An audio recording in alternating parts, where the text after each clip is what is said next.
се явя на същия конкурс, на който за който положиха изпит. И мисля, че щях да имам доста големи шансове, за да се реализирам в областта на българската граматика. Но това не беше така моето желание, не съвпадаше с моето желание. Имах също предложение да работя в катедрата по детска литература, което също отхвърлих по същите тези причини. Сега може да изглежда странно на някои хора. Мисля, че бих могла да се реализирам в тази област, но аз държах на това, което лично на мен ми интереса. След като не мога да задоволя интереса си, конкретния си интерес, вече всичко останало беше за мен без значение. Известната ни другарката Мутафчиева, която е преподавала по български и литература и на Емил, и на мене. Беше приета в нашия курс на първо място. Тя е била също от твоя курс? След конкурса, също от моя курс. Първенец от приемния изпит за българска филология. С много знания, много подготвен човек по литература, за което винаги се ми уважава. Съжалявам, че вече е покойница. Много се изкушавам да те попитам по това, всъщност, каква беше политическата и социалната атмосфера в това време, в което ти си... Много приповдигната. Ти си учила в Софийския университет. Това са били 50-те години. Това са 50-те години. Тоест точно времето, когато след промяната в властта на 9 септември вече нещата са избистрени, така да се каже, комунистическата партия завзела властта и започва така процеса на изграждане на нещо ново. Да, може би защото предполагам, че как са се отнасяли студентите в Софийския университет към това, към всички тия събития? Аз бих казала, че нямаше човек от моя курс, който да е мислил другояче. Общо взето всички поддържахме новите проявите на новото в живота. И то много активно. Уж с участието си в бригади, с участието си в манифестации и така нататък. Просто бяхме доста вдъхновени хора. С обич се отнасяхме към Съветския съюз, пеехме съветски песни. Даже цяла агитка имахме от нашия курс. И сега ги помня. Това са някои от тях са любимите ми песни. Така че настроението на всички беше приповдигнато. Аз и сега не забелязвам малцина от курса, правят изключение от това отношение. Но това, което нас ни караше да уважаваме това общество, което се изграждаше, беше социалната страна на обществото. Всички ние бяхме деца, по-голямата част, на работници, населени, които някакси вълната на този живот изведе на своя гребен. И ние чувствахме някаква задълженост, признателност към хората, които проявиха към нас уважение, внимание, които ни дадоха възможност да получим това, което преди трудно можеше да получи един обикновен човек. Имало ли привилегии за деца на работници и селяни? Не, абсолютно никакви привилегии. Всички влизахме наравно, но общо взето нашия поток беше предимно на хора със скромен произход. А тези, които са били от буржуазен произход, имаше и такива, но те били ли са възпрепятствани да влязат в университета? Поне в моя курс не е имало такива.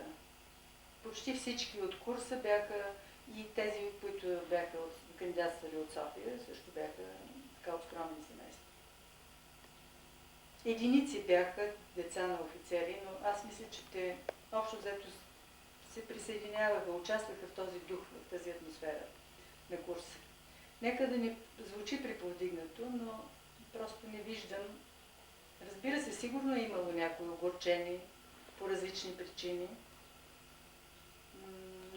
Не е споделено така официално или не са обсъждани тези въпроси така много подробно. Общо всички живеехме с един оптимистичен дух и с хубаво настроение. Да.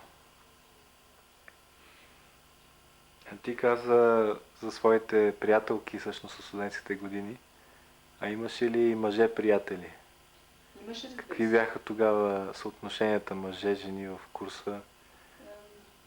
почти така 50% жени, 50% младежи. Значи Аз би ги нарекла отново момчета. Имало е много, много момчета, които са се интересували да учат българска филология. Много, да. Много определен. Всички са с хуманитарна, бяха хора с хуманитарни интереси. И може би това ни обединяваше всички в едно. Разбира се, аз веднага ще подчертая, че тези, които споменах като изявени поети, писатели и прочее, те бяха хората, които не зубреха, не учиха по записките и прочее, използваха времето си по-рационално, четяха, поглъщаха цялата литературна продукция тогава. Докато общо в курса на обучение имаше една тенденция да се учи за оценка, да се учи за изпит. И този, който е пропуснал периода да прекара в библиотеката повече време с книгите, с оригиналите на наши и чужди автори, той е пропуснал много. Аз мисля, че не съм между тях, защото ежедневието ми беше отиване в 8 часа в Народната библиотека, която тогава беше открита, всъщност новата библиотека. И с една почивка на обед, след обеда продължаваше в Народната библиотека и така до вечерята студентския стол. И след вечерята? След вечерята разходки. Никога не съм чела вечерно време, за разлика от моите синове. Вечер може и да чета художествена литература, но никога сериозна научна литература. Това е много добре. Може би това е било причината и да запази зрението си до известна степен, защото нито тетрадки като учителка съм проверявала вечер, нито съм се занимавала с сериозна напрегната умствена дейност в нощните часове. Такова нещо не си спомням. По-скоро може би съм тип чучулига, защото помня студентските времена, когато сутрин ставах в пролетния сезон, ставах в 4-5 часа. До 11 часа аз вече бях готова с това, което съм планирала за деня. Между 11 и 3 общо взето беше времето за студентския стол и за разходка малко. След 3 часа до 7 отново работа. В 7 часа вечеря в стола и после разходки. Разбира се, имаше и някакви, макар и не такива пищни забавления, каквито сега се правят. Да не говорим, че от типа на тези партита, които сега има, купони и прочее, такива почти липсваха. Ние се задоволявахме с по-малко.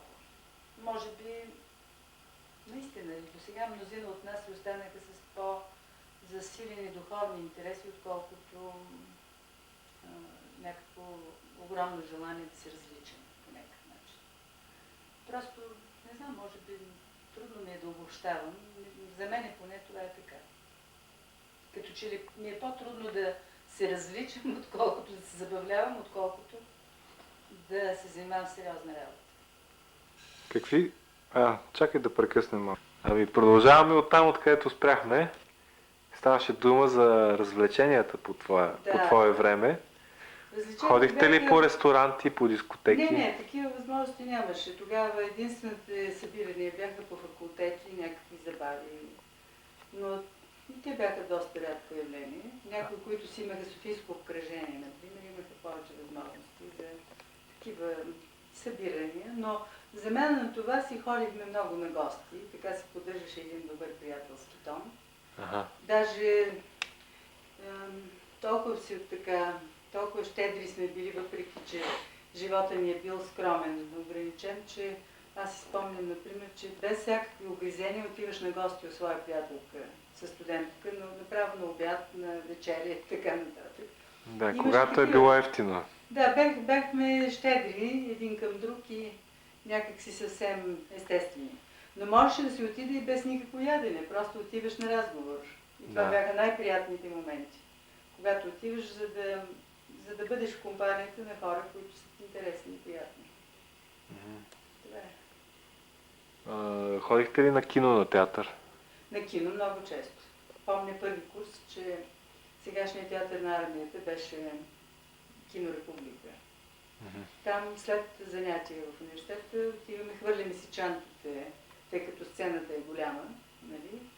На първия ред, билети, най-ефтините билети на първия ред и всички постановки, които минаваха в Република, се гледаха почти от всички така мои студенти. Това беше някаква форма на отдих и най-посещаната сладкарница Варшава на руски, където можеше да отидем на една боза и на една кифла. Къде на руски точно?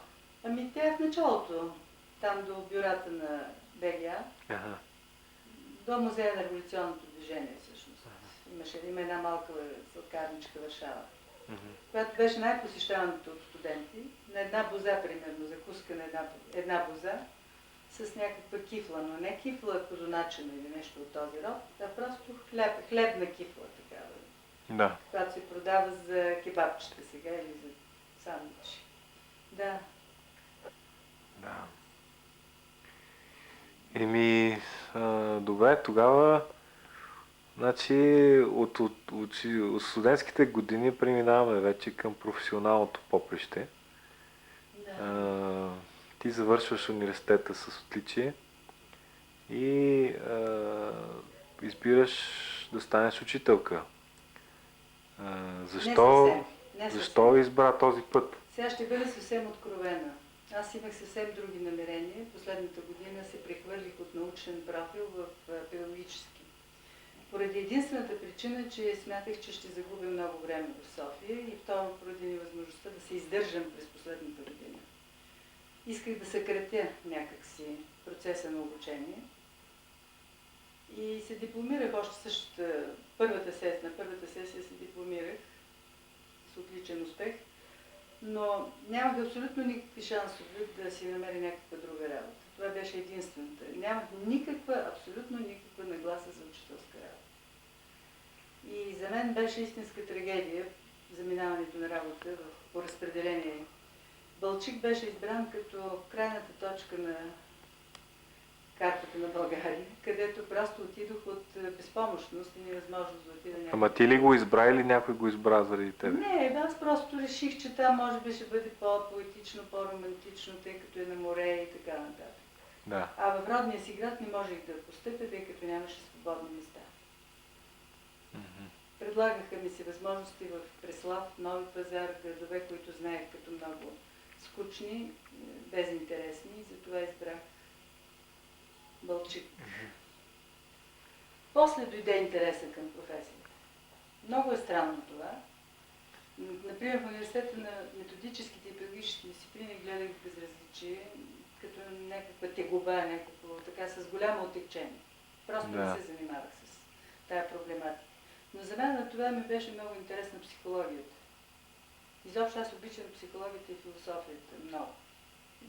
Ако има за нещо, за което мога да съжалявам, е, че може би не избрах някаква такава специалност с повече философия и психология. Затова и още в първите години почувствах като специалист нуждата от естетика, от това да науча повече по естетика. Защото преподаването на българска литература, изобщо на литература, изисква подготовка и по естетика. А университетът не дава такава подготовка и продължава да не дава. Не се учи естетика. Странно защо, не разбирам защо. А в училище имаш нужда да въвеждаш категориите на естетика. И по този начин, веднага след като се преместих, след 3 годишен стаж в Балчик, в София се записах в Висшия университет, вечерен университет, където 2 години слушах лекциите на професор Паси по естетика. Това число е годината, когато ти се роди. Аз тогава завърших този университет, вечерен университет по естетика. Така че не ми е липсвало желание за повече квалификация.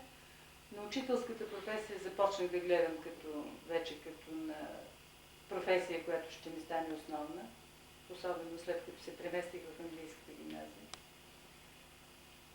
Разбира се, беше интересно в 20-то училище, където работих известно време. След това горния курс в това училище се закри. Аз имах чувство, че съм квалифицирана за работа в горен курс, защото в Балчик водих само 11-ти класове, главно 11-ти класове. И някак си бях възприела един начин на работа с по-големи ученици. Но какви ли не чудеси съм правила? По това време не се издаваха тези книги на нашите класици. Преписвала съм на учениците, на ръка съм преписвала, за да стигне до тях това, което преподавам. Особено когато трябваше да преподавам уроците за известни литературни критици, наши или чужди, за Белински, за български литературни критици, винаги съм подготвила предварително всички тези материали самостоятелно. Сега учителите се страхуват. Просто те чакат да имат нещо на готово, да го препоръчат на учениците, които трябва да похарчат доста пари, за да си купят, да си снабдят съответната литература. След това облегчението беше много голямо с библиотека за ученика, която сега, за съжаление, почти не съществува, тъй като няма дотации на това книгоиздаване, което е в помощ на учениците. Те учебниците са вече трудно достъпни. Децата не могат да си ги купят, семействата не могат да издържат на тези високи цени на учебниците. Но общо взето аз имах щастието да работя в период, когато вече произведенията бяха издавани многократно в библиотека за ученика, така че всеки един ученик можеше да ползва оригинала, текста, защото основното в работа по литература е художествения текст. Веднага ще следва въпроса, защо все пак отиде в английската гимназия. Не, дай първо да довършим тук за Балчик. Да, какво за Балчик по-точно? Спомниш ли си първия си клас, първите си ученици? Да, разбира се. Оказа се, че поради някаква чисто формална причина не могат да се разделят паралелките на 3. И аз трябваше да водя класове по 46 души в клас. Още по един ученик трябваше да се получат разделяне на класовете, което беше и много изморително и много интересно. Аз влизах все едно пред една аудитория от хора и това бяха първите затруднения, които имах ако мога да го нарека, с някакво, бих казала, сценично поведение, защото учителя по литература е и актьор до известна степен. Излизаш пред ученици, в теб са вперени по 2 чифта очи, на около 46-47 души и всичко гледа в тебе. Ти трябва да по някакъв начин да събереш вниманието на всички. Не мога да се оплача, общо взето всичко е вървяло добре. Но излизах от клас, си спомням, изпотена и зачервена цялата, пламнала от напрежение, емоционално и психическо. За мен на това обаче изпитвах удовлетворение, защото там от тези випуски, които изучих, има най-малко 7 души завършили литература.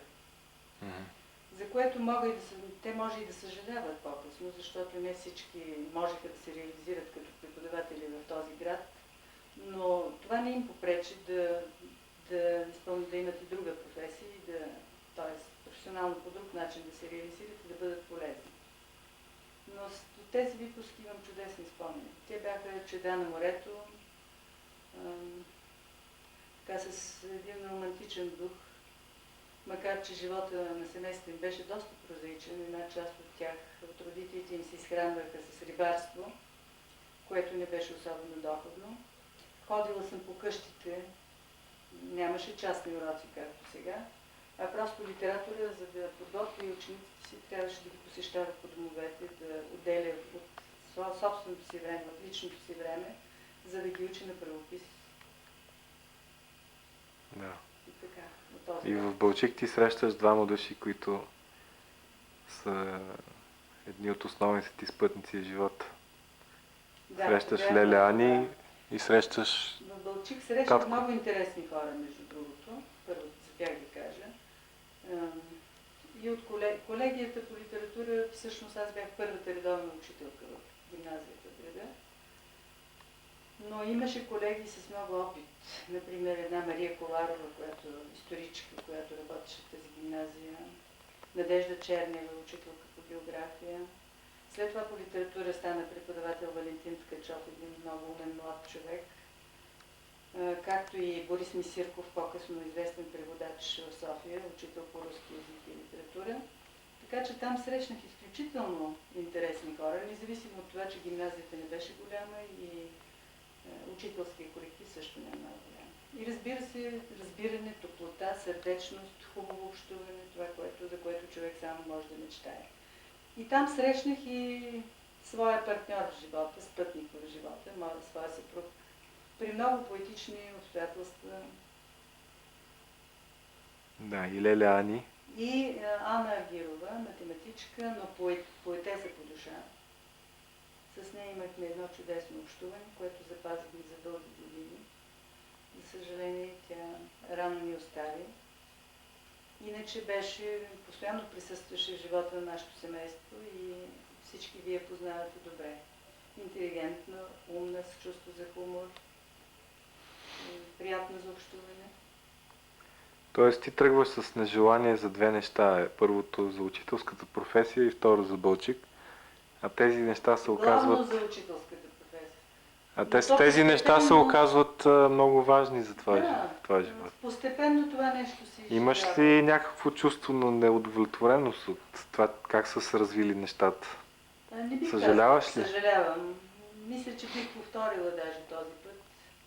Макар, че стана че е доста усложнен. Единственото, което така усещам като неудовлетвореност, че... Добре, чакай. Да. И така? Въпросът беше много интересен. Дали съжалявам за това, че не съм се реализирала в друга посока и дали бих повторила жизнения си път, по-точно професионалния си път по този начин, по който се развиха събитията. Има известно съжаление в мене, че останах с... И сега си давам сметка, че нещата биха тръгнали в съвсем друга посока, ако бях се насочила към научна работа. Сега се радвам, че синовете ми общо взето добре се реализират. Двама доктори на науките. Да. И все пак, как да кажа, някои хора смятаха, че имам други способности, специално в областта на науката, но аз бях много упорита по отношение на изискванията, собствените си изисквания. Исках да работя само това, което лично мен ме интересува и главно. И затова така, вероятно, се получи. А иначе учителската професия е нещо, на което си струва да посвети живота си. Никога не бих съжалявала за изминатия път в училището. Да. Българското училище е голямо нещо. И мисля, че ще дойде един момент, в който тези 7 години ще се губят в образованието на едно поколение, което расте в българското училище. Ако България сега се гордее с голяма част от кадрите, които има, страхувам се, че ще дойде ден само след около, ако това продължава още 5-6 години, когато цяло едно поколение ще бъде усъкътено. Тъй като сега в училище мисля, че всичко друго се прави, само не се и учи. И ако трябва да бъда съвсем точна, и за да не губя много време на интервюиращи, фактически това време, което прекарах в 114-та гимназия, то не е никак кратко. Това са 26 години. Най-хубавите години от моя живот. 26 години в... Да, 114-та гимназия, т.е. първа, както сега наричат, първа английска гимназия в София. На улица Дондуков 60, бивша Билезов 4. Това беше... Всъщност как започна много там? Много вълнуващ период. С как започна работата? Отново с нежелание. Не, как всъщност се насочи към тази гимназия? Просто ми предложиха да отида там. Кой ти предложи? Не желаях да отида. Градското управление по просвета, инспектора по литература. Но аз не исках да отида там, защото бях чула много неприятни неща за това училище, в което учат по-специални деца и така нататък. Освен това живеех съвсем близо до 9-та гимназия, сега Френската гимназия. И ми беше изключително удобно, а и сина ми, големия ми син, беше тогава доста малък. Просто предпочитах да си остана в 9-та гимназия. Но за щастие попаднах сред ученици, които много ме удовлетворяваха като начин на мислене, като интелект. Създаваха ми удоволствие. Имало и учебни часове, в които аз съм се чувствала във всеки клас, във всяка паралелка различно и това ми е създавало някакъв много сериозен стимул за работа. Това ме принуждаваше да ровя маса литература и да не се изоставям, т.е. да не изоставям подготовката си по специалността. По цели нощи, това вече съм правила, съм ровила в списания, периодиката, в излизащите списания тогава, особено в литературна мисъл, в септември и така нататък, Пламък. Просто се стремях да бъда...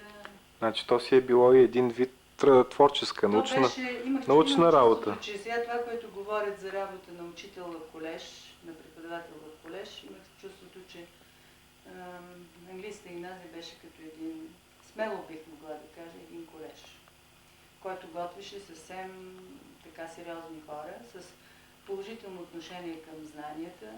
Малко са случаите, в които е ставало въпрос за дисциплината на учениците. Всички имат, които са излезли от училище, имат изграден стил на работа, стил на учене, готовност за сериозна подготовка в различни области. В този смисъл веднага ще стигна до един въпрос, който е много съществен и може би ви интересува. Това е отношението ми към учениците.